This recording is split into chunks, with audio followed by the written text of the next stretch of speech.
Hello नमस्कार दोस्तों, मैं हूं आपका दोस्त सुनील कुमार। दोस्तों स्वागत है आपका अपने यूट्यूब चैनल रोजगार चौपाल में। तो दोस्तों आज आपके लिए लेकर आए हैं बिहार पुलिस अवर सेवा आयोग द्वारा एक वैकेंसी निकाली गई है जो कि बिहार पुलिस की होने वाली है। तो दोस्तों गृह विभाग विशेष शाखा बिहार पटना के अंतर्गत बिहार गृह रक्षा वाहिनी सेवा संवर्ग में आम अभ्यर्थी से अधिनायक अनुदेश के रिक्त पदों पर सीधी नियुक्ति हेतु विज्ञापन ऑनलाइन आवेदन निकाले गए हैं। तो दोस्तों इसकी जो प्रारंभिक डेट है वो है 1 मई 2026 से इसके फॉर्म चालू हो गए हैं और लास्ट डेट जो होने वाली है दोस्तों इसकी 1/6/2026 होने वाली है, मतलब कि 1 जून 2026। तो दोस्तों विज्ञापन संख्या के अंतर्गत जो इन्होंने टोटल वैकेंसी निकाली गई है वो है दोस्तों इसमें अधिनायक अनुदेश का पद है जिसमें कि लेवल 4 होने वाला है और जो पद है टोटल रिक्तियां हैं वो 122 है। कितनी वैकेंसी है दोस्तों? 122 वैकेंसी निकाली गई है इसमें। अब ये इन पदों पर नियुक्ति हेतु प्रतियोगी परीक्षा आयोजित की जाएगी। इसके लिए विज्ञापन संख्या 5/2026 जारी किया जा रहा है ना? तो ये जो आपका इसकी एग्जाम होगी इस वैकेंसी के लिए जो कि ऑनलाइन होने वाली है और अभ्यर्थियों से पूर्ण रूप से ये ऑनलाइन मंगवाया गया है। तो एक अभ्यर्थी द्वारा मात्र एक ही ऑनलाइन फॉर्म भरा जाएगा। ठीक है, इन्होंने बता रखा है, ये पूरा नोटिस दे रखा है कि क्या आम अभ्यर्थी से कौन कौन से विभाग में आप लोगों की नियुक्ति करेंगे। सामान्य प्रशासन विभाग, गृह विभाग, महानिदेशक विभाग, ये सारी चीजें दे रखी है। हम नीचे आ जाते हैं हम लोग दोस्तों और क्या क्या मांगा है। आवेदन के लिए पात्रता क्या होनी चाहिए? तो भारत का नागरिक होना चाहिए। पुलिस महिलाएं थर्ड जेंडर आवेदन कर सकते हैं। ठीक है। शैक्षणिक योग्यता दोस्तों इन्होंने 1/8/2025 तक इंटरमीडिएट या समकक्ष। तो दोस्तों इंटरमीडिएट आपके पास में होना चाहिए। उसके बाद है उम्र की सीमा की गणना। उम्र सीमा की गणना 1/8/2025 के आधार पर ही की जाएगी। मतलब कि आपकी 1/8/2025 को मैट्रिक अथवा समकक्ष प्रमाण पत्र आपके पास अनिवार्य होगा। अब दोस्तों बोल रहा है सामान्य कोटि के पुरुषों के लिए न्यूनतम आयु 18 वर्ष है और अधिकतम आयु 37 वर्ष है तथा महिलाओं के लिए न्यूनतम आयु 18 वर्ष है और अधिकतम 40 वर्ष है। ओबीसी के लिए दोस्तों 18 से 40 वर्ष तक के व्यक्ति और ये आपकी डेट ऑफ बर्थ जो काउंट करेंगे वो 1/8/2025 तक होनी चाहिए। ठीक है। अनुसूचित जाति जनजाति महिलाओं एवं पुरुषों के लिए जो है वो 42 है दोस्तों, अधिकतम 42 है। भूतपूर्व सैनिकों के लिए भी दे रखी है दोस्तों इन्होंने कि क्या होना चाहिए ये। अब नेक्स्ट आ जाते हैं हम लोग दोस्तों शारीरिक मापदंड। तो शारीरिक मापदंड क्या है? इसमें सामान्य वर्ग के पुरुषों के लिए 165 सेंटीमीटर होना चाहिए। एससी एसटी के लिए दोस्तों 160 सेंटीमीटर हाइट होनी चाहिए और महिलाओं के लिए 155 सेंटीमीटर इसमें हाइट होना चाहिए। सीना जो है बिना फुलाए जनरल के लिए 81 है, फुलाकर 86 है।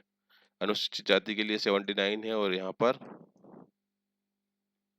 84 है। महिलाओं के लिए सीना की कोई वो नहीं है इसमें। आप सभी वर्गों की महिला उम्मीदवारों के लिए न्यूनतम वजन 48 ग्राम होना चाहिए। महिलाओं के लिए जो मांगा गया है इसमें वजन वो 48 से कम नहीं होना चाहिए। अब इसमें लिखा है किन्नर कोती हिजड़ा ट्रांसजेंडर के लिए कोती हिजड़ा ट्रांसजेंडर के अभ्यर्थियों के लिए शारीरिक शारीरिक दक्षता का मापदंड पिछड़ा वर्ग के अभ्यर्थियों के समान होगा। नेक्स्ट है लिखित परीक्षा। दोस्तों इसमें लिखित परीक्षा क्या क्या होने वाली है? तो लिखित परीक्षा का जो स्तर रहने वाला है बिहार विद्यालय परीक्षा समिति 10वीं मैट्रिक अथवा समकक्ष स्तर का होगा और हिंदी, इंग्लिश, गणित, सामाजिक विज्ञान, इतिहास, भूगोल, नागरिक शास्त्र, विज्ञान, ये सारे इसमें इस टाइप के ऑब्जेक्टिव प्रश्न होंगे इन सब्जेक्ट के और 100 अंकों की परीक्षा होगी और 2 घंटे देंगे एक प्रश्न पत्र। 2 घंटा एक प्रश्न पत्र में कुल 100 प्रश्न होंगे जिसमें प्रत्येक सही उत्तर के लिए 1 अंक दिया जाएगा। 100 क्वेश्चन 100 नंबर। माइनस मार्किंग का कोई जिक्र नहीं किया है दोस्तों इसके अंदर इन्होंने। OMR बेस्ड टेस्ट रहने वाला है ये दोस्तों, जिसमें कि 2 प्रतियों में होगी, जिसमें एक प्रति अदृश्य कार्बन प्रति के रूप में आयोग के पास अंतिम सूची प्रकाशित होने तक 1 वर्ष तक सुरक्षित रखी जाएगी।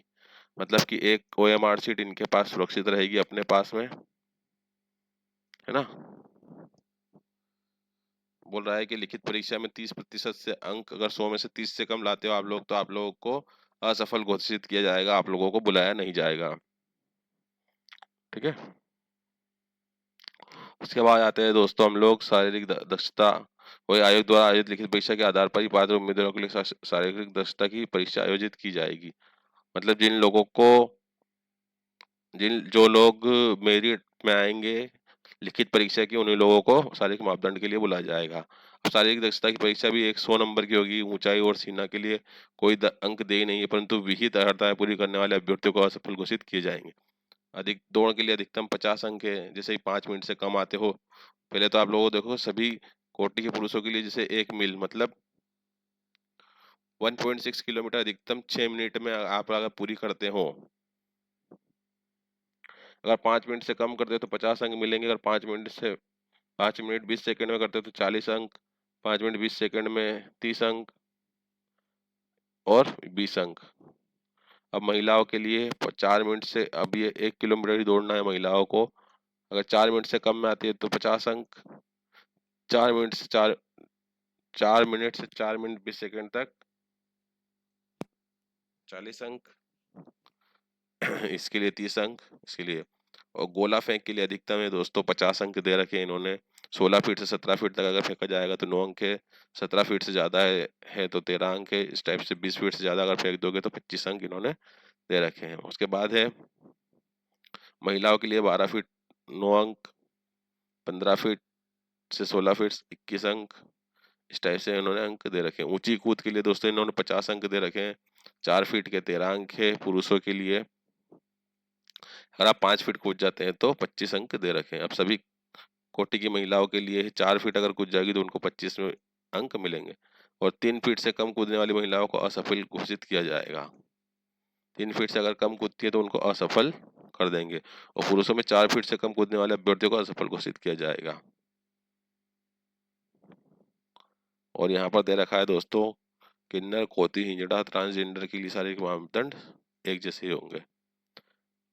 और अब दोस्तों आपके लिए मेरिट सूची क्या बनेगी, तो उपरोक्त पद पर नियुक्ति हेतु चयन के लिए मेधा सूची शारीरिक दक्षता परीक्षा अधीन तीनों स्पर्धाओं दौड़, ऊंची कूद तथा गोला फेंक में अभ्यर्थी द्वारा प्राप्त कुल अंक के आधार पर तैयार की जाएगी।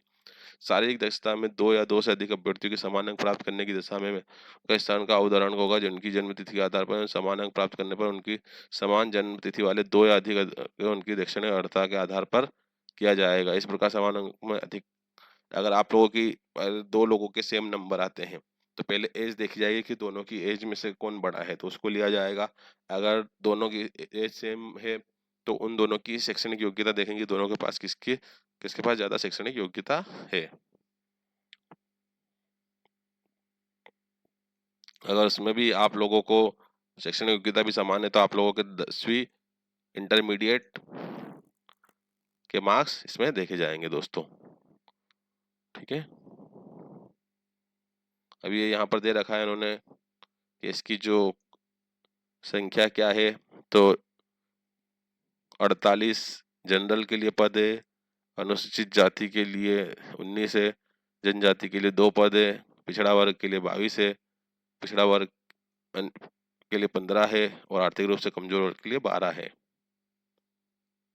तो इस टाइप से दोस्तों बिहार पदों में सेवा की रिक्तियों में आरक्षण अनुसूचित के पिछड़ा वर्ग के लिए अधिनियम होगा दोस्तों। कट ऑफ की तिथि 1/8/2025 तक निर्धारित कर देंगे ये लोग ना। नियुक्ति प्राधिकार इसके पास रहेगा दोस्तों, बिहार गृह रक्षा वाहिनी पटना होगा। चिकित्सा की जांच भी होगी, लिखित परीक्षा भी होगी। ऑनलाइन आवेदन की प्रक्रिया दोस्तों स्टार्ट हो चुकी है, 1 मई से 1 जून तक चलने वाली है। तो उपरोक्त पद पर ऑनलाइन आवेदन करने की पद्धति अपनाई गई है। तो आप लोग ये इसकी वेबसाइट पर जाकर होम गार्ड टैब पर विस्तार से बताया गया है, आप लोग वहां पर जाकर देख लीजिए। जो भी पेमेंट करना है, अब जैसे में पेमेंट है सभी कोटि के पुरुषों में महिला थर्ड जेंडर के लिए 100 रुपये रह गए, मतलब 100 रुपये आप लोगों के सभी वर्ग के लिए रखेगा, SC ST OBC के लिए।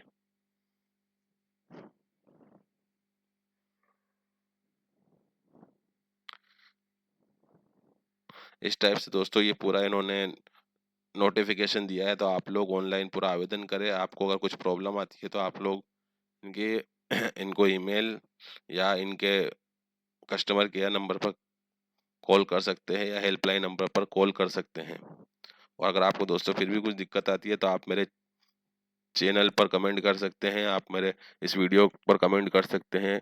और जिन लोगों को भी अगर कोई समस्या है तो मुझे डायरेक्टली कॉल भी कर सकते हैं। तो दोस्तों, कैसा लगा आपको ये वीडियो? तो आप लोग मेरे चैनल को सब्सक्राइब कीजिए, अपने दोस्तों को भी बताइए चैनल को सब्सक्राइब करने के लिए, और ज़्यादा से ज़्यादा वीडियो को शेयर करें ताकि और लोगों का भला हो सके। धन्यवाद दोस्तों, आपका दिन शुभ हो।